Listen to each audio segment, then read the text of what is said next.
Ok. Ahora sí, como veníamos hablando, este es el tema de la disciplina de la iglesia.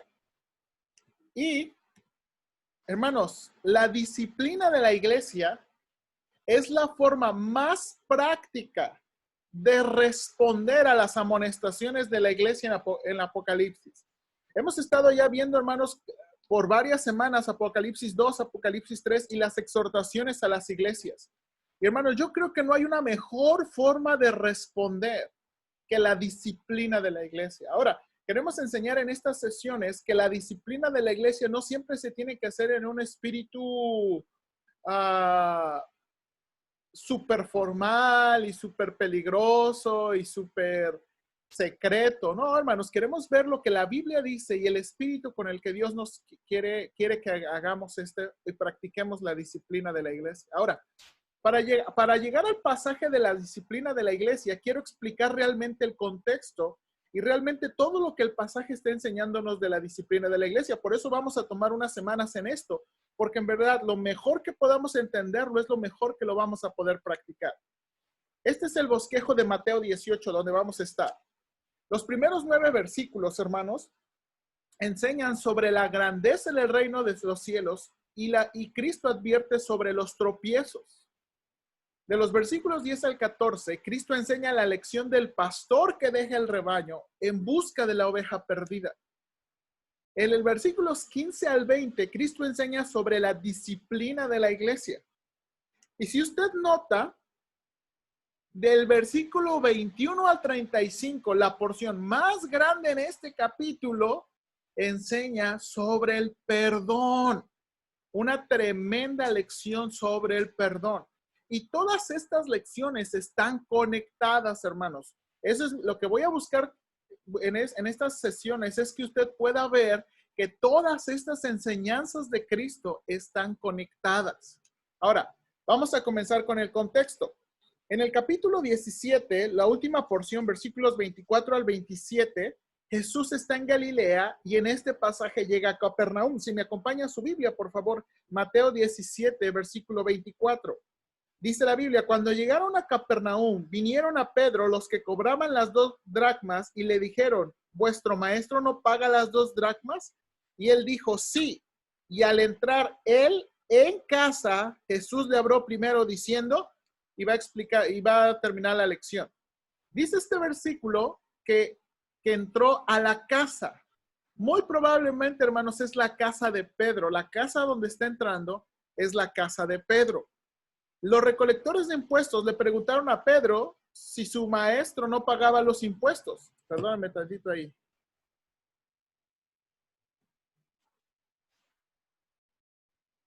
Si su maestro no pagaba los impuestos.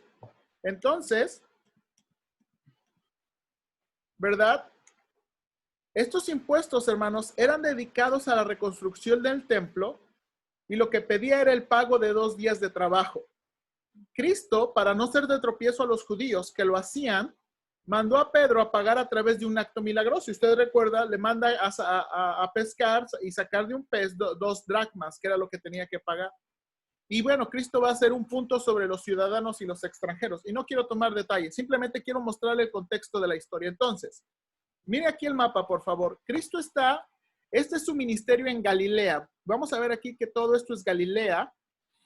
En Mateo, la sección anterior o el evento anterior vienen al norte, vienen después de Cesarea de Filipos, que está muy al norte, y bajan aquí a Capernaum. Capernaum está cerca del mar de Galilea. Probablemente, hermanos, ese fue probablemente el centro misionero del Señor Jesús. Y la casa que está entrando muy probablemente es la casa de Pedro. Aquí tenemos, hermanos, es una foto de una sinagoga en Capernaum, una de las sinagogas más antiguas que está ahí cerquita del lado del mar de Galilea. Se distorsiona un poquito, pero está muy bonita, muy, muy bonita. Ahora, hermanos, así, aquí empieza la lección, Mateo capítulo 18, por favor, sígame ahí en sus Biblias. Dice Mateo 18, en aquel tiempo los discípulos vinieron a Jesús diciendo, en aquel tiempo también puede traducirse aquella hora, o como Nueva Versión Internacional, en ese momento. Entonces, entran en la casa y en esa misma ocasión, los discípulos se acercan a Jesús y le preguntan, ¿quién es el mayor en el reino de los cielos? ¿Ok? Así comienza esta escena, así comienza este par de enseñanzas. Ahora, note la acción y respuesta de Cristo.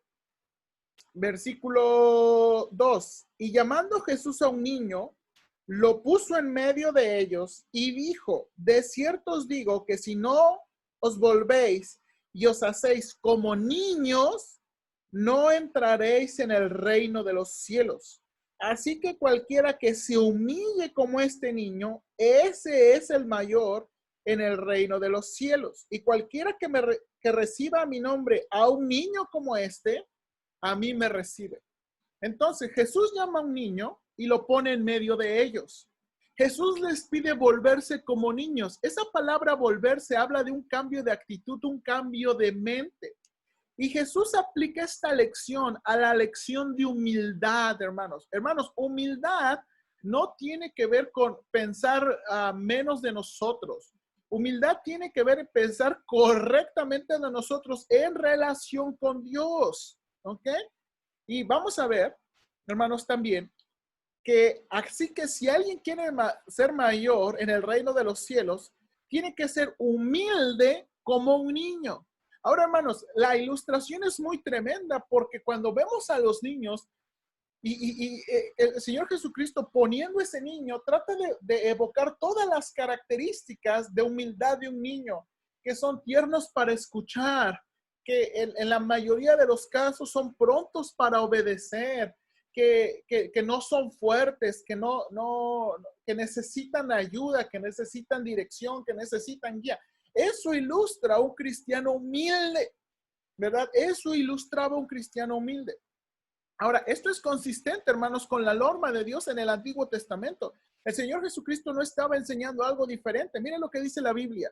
Salmo 138:6. Porque Jehová es excelso y atiende ¿qué? Al humilde, mas al altivo mira de lejos. Salmo 147:6. Jehová exalta a los humildes y humilla a los impíos hasta la tierra. Y uno de los versículos favoritos, Isaías 57:15. Dice Cristo, yo habito en la altura y la santidad. Dice Jehová, yo habito en la altura y la santidad y con el quebrantado y humilde de espíritu, para hacer vivir el espíritu de los humildes y para vivificar el corazón de los quebrantados. Hermanos, la humildad es la regla de grandeza en el reino de los cielos. La humildad es la regla de grandeza. Ahora, Cristo va a tomar tiempo para ahora hacer una advertencia sobre los tropiezos.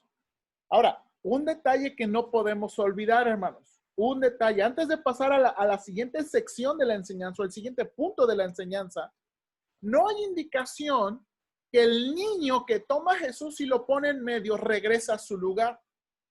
Si usted lee todo capítulo 18, no hay indicación, hermanos, que el niño regresa a su lugar. Entonces podemos pensar que todo el capítulo 18 y todo lo que Cristo está diciendo, lo está haciendo con ese niño en medio de los discípulos.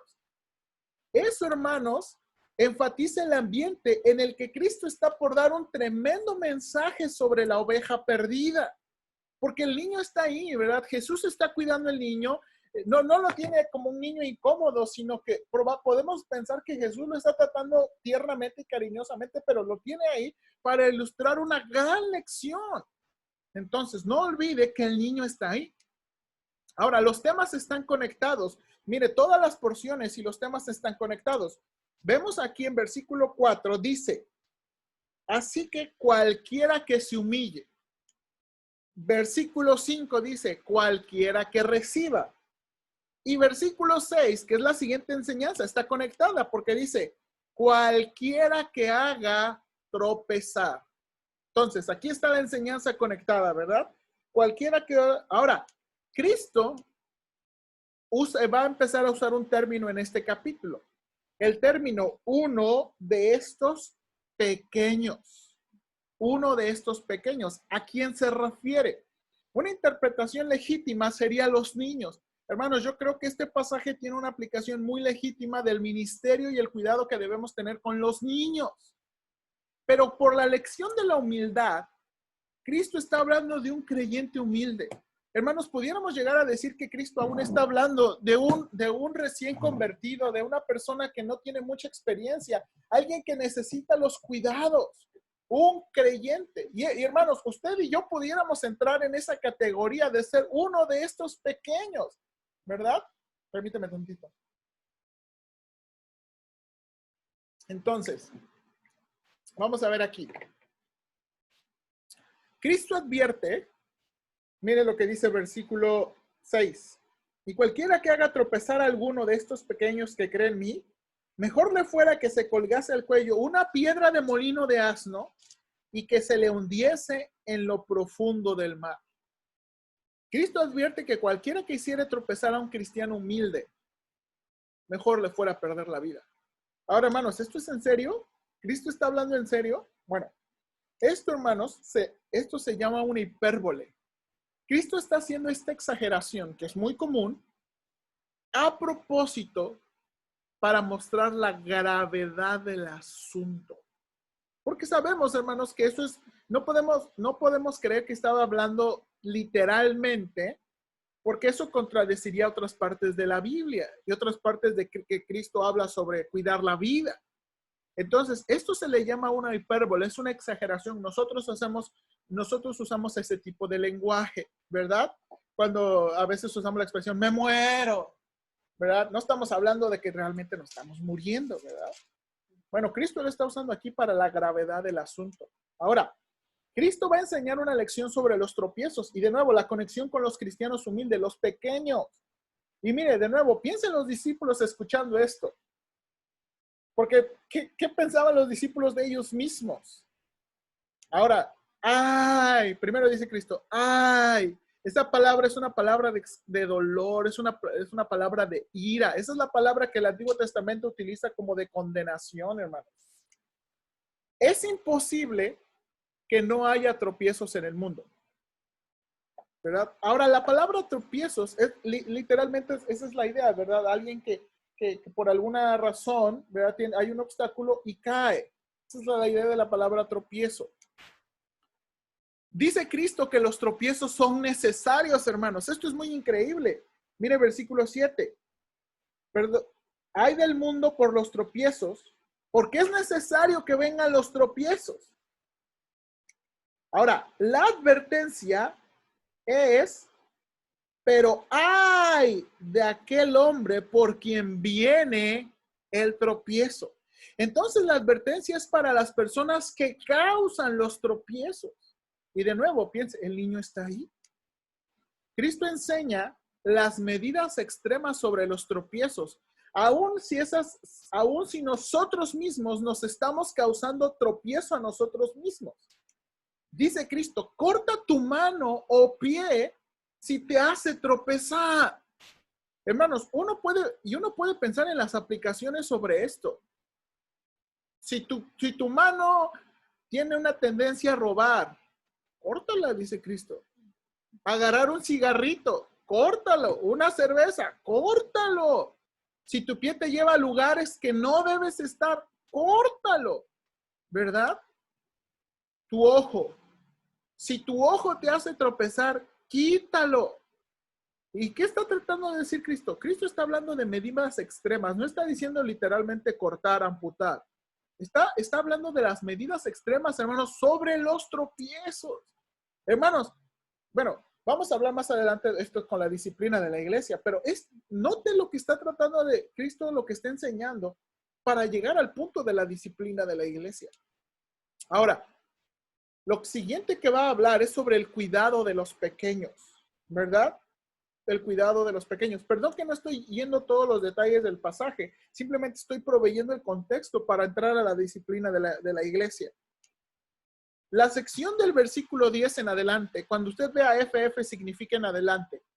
En Mateo 18, 10 en adelante, continúa la enseñanza y esta es ligada por un mandato con referencia, mire lo que dice el versículo 18.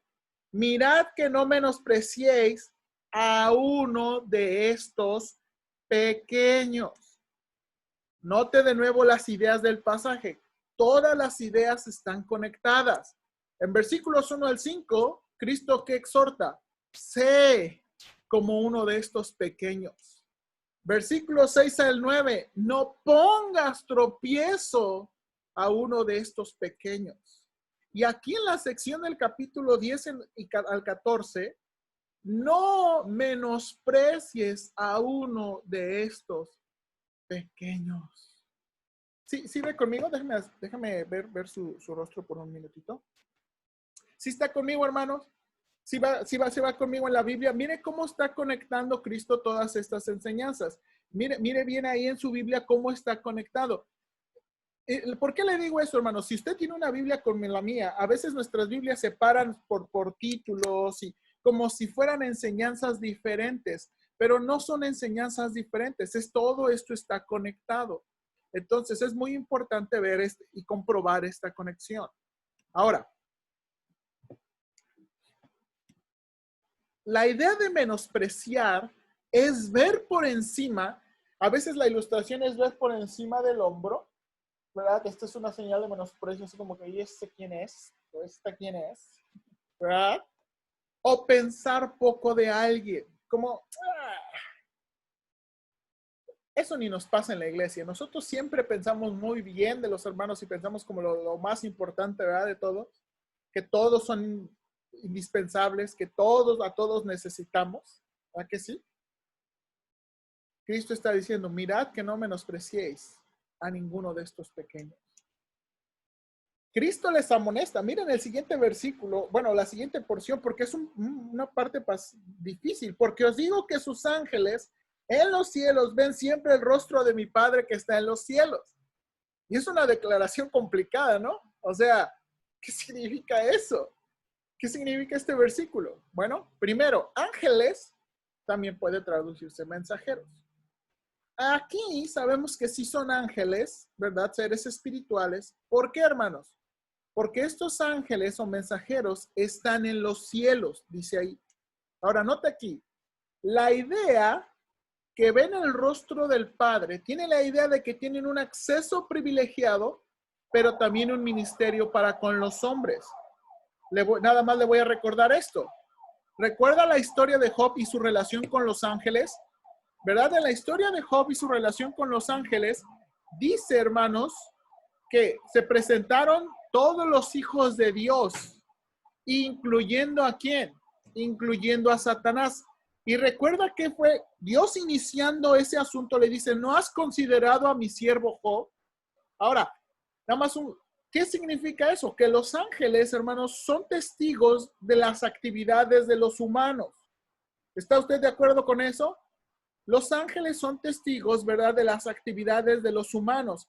Hebreos, hermanos, dice que los ángeles tienen un ministerio especial con los creyentes, ¿verdad? Que son administradores de los creyentes. Ahora, yo creo que este es el punto aquí en Mateo capítulo 18. Entonces, pensando en esto, que los ángeles son, ¿verdad?, testigos de las obras de los creyentes y que Cristo los está evocando. Cristo les está diciendo, si alguien menosprecia de estos pequeños, tenga cuidado, porque el Padre lo va a saber. Porque dice, porque sus ángeles ven el rostro de mi Padre. Entonces, como que los ángeles van a saber. Ahora, hermanos, no como que los ángeles nos están acusando, pero los ángeles están reportando las actividades de los hombres. Entonces, hermanos, ahora, eso no significa, hermano, no significa que Dios necesita de intermediarios. No, hermanos, Dios lo ve todo. Pero esto hace el punto un poquito más enfático, ¿verdad? Dios va a saber cuando estamos menospreciando a uno de los pequeños. Ahora, sígueme conmigo, por favor.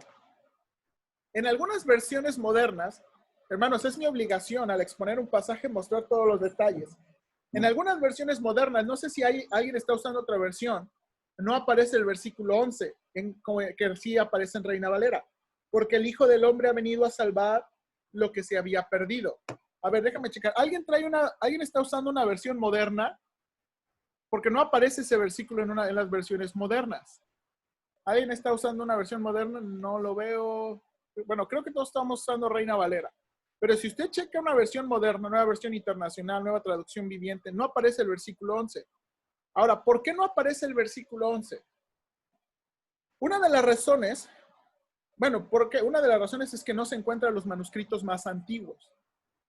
Una de las razones pudiera ser que los escribas, los copistas, estaban familiarizados con el versículo de Juan 19:10. Y hermano, recuerde que antes las copias eran a mano, que a veces las copias eran escuchando, a veces las copias eran memorizando. Entonces, los copistas llegaban a estar tan familiarizados con la escritura que cuando algo sonaba parecido, ¡pum!, pudieron pensar y añadirlo. Eso era legítimo, hermano. Otra es una que vemos es que a veces los escribas hacían un comentario al lado del manuscrito. Hermanos, esto era muy tradicional. Cuando los copiaban, ponían comentarios. Es más, a veces los comentarios eran comentarios personales de, ay, me duele tanto la cabeza hoy. O, ay, hoy está haciendo tanto calor. Tipo de esos comentarios ponían los copistas al lado. Entonces, pudieron poner, ¿verdad?, ese pasaje o la frase de Mateo, de Lucas 19:10, y otro copista que ve ese manuscrito lo insertó dentro del texto, porque aparecen los textos posteriores. En resumen, sin hacerlo complicado, la falta del versículo no afecta el significado del pasaje. Y ahorita va a ver por qué. Que el versículo no aparezca en traducciones modernas no significa que afecte el pasaje. No afecta, hermanos. Ahorita va a ver por qué. Ahora, en el versículo 12, Cristo va a ilustrar su punto del cuidado. No menospreciéis a uno de estos pequeños. Entonces, ¿qué es lo contrario a menospreciarlos? Tener cuidado de estos pequeños. Y lo va a ilustrar a través de la parábola de la oveja perdida. Ahora, hermanos, aquí una cosa súper importante. ¿Quién es la oveja perdida aquí? Se ha usado este pasaje para decir que la oveja perdida es un incrédulo, una persona que necesita de Cristo. Sin embargo, hay dos pasajes claves en donde el contexto y los oyentes son completamente diferentes. Y ese es el caso aquí. Note la diferencia en la siguiente tabla. Vaya conmigo a Lucas 15, por favor. Lucas 15, 1 al 8.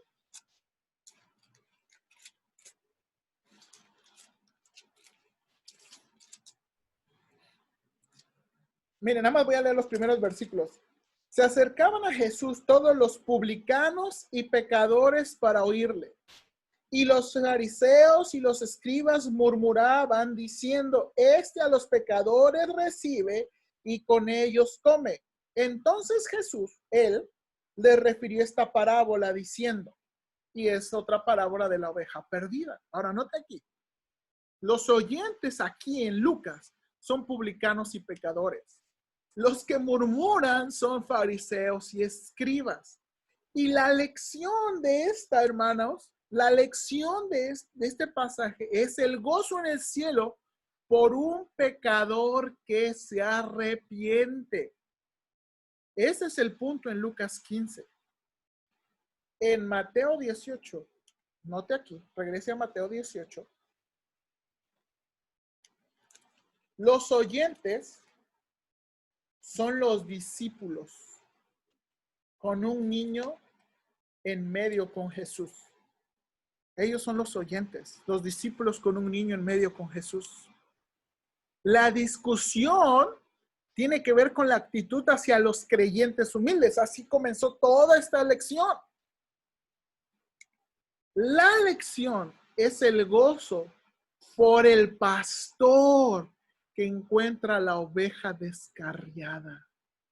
Hermanos, la oveja perdida en Mateo 18 puede ser usted o puedo ser yo que nos descarriamos. Mateo 18 no, cuando habla de la oveja perdida, no está hablando de los incrédulos, hermanos.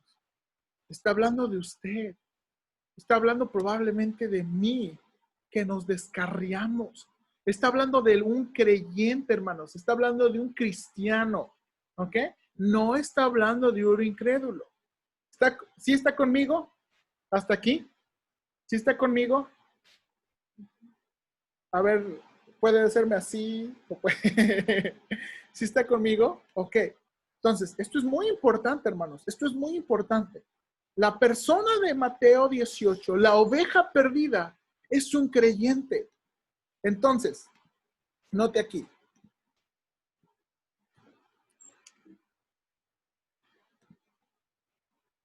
La ilustración va a mostrar el amor del pastor.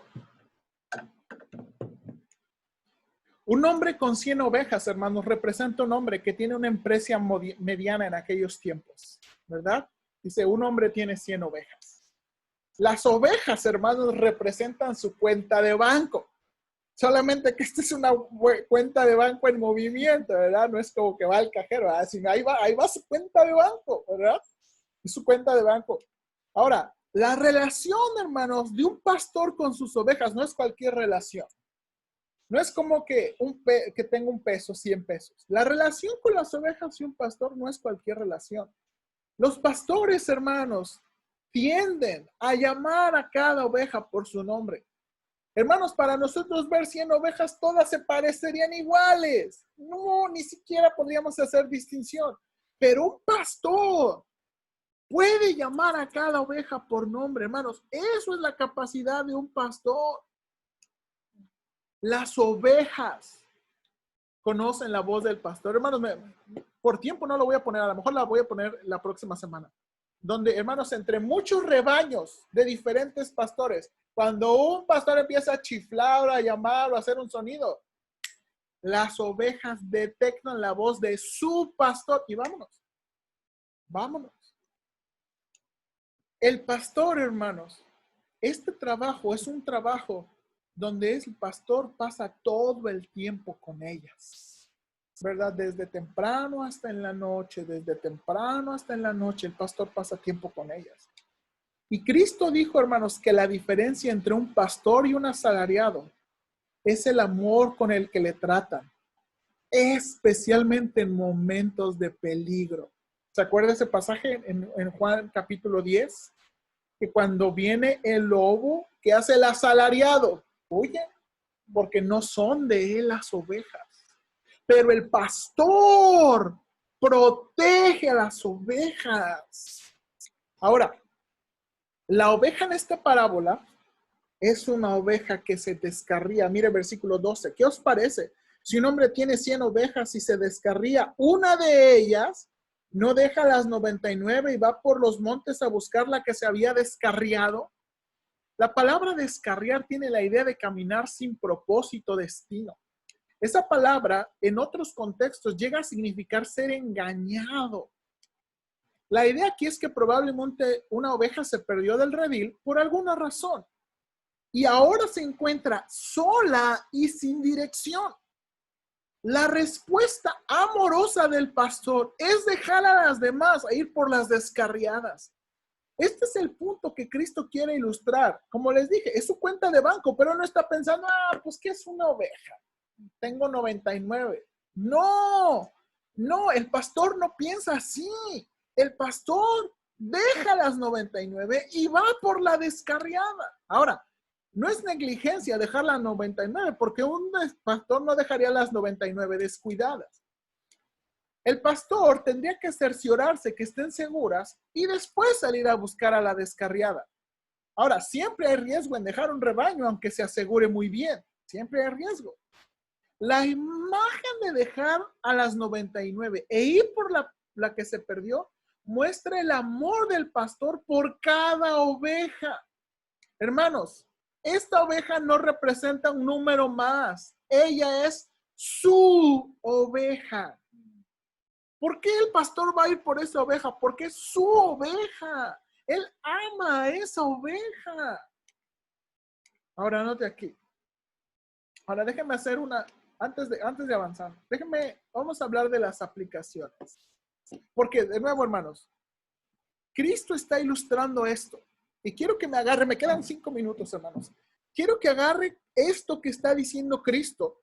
Porque la siguiente lección, inmediatamente la siguiente lección, es la disciplina de la iglesia.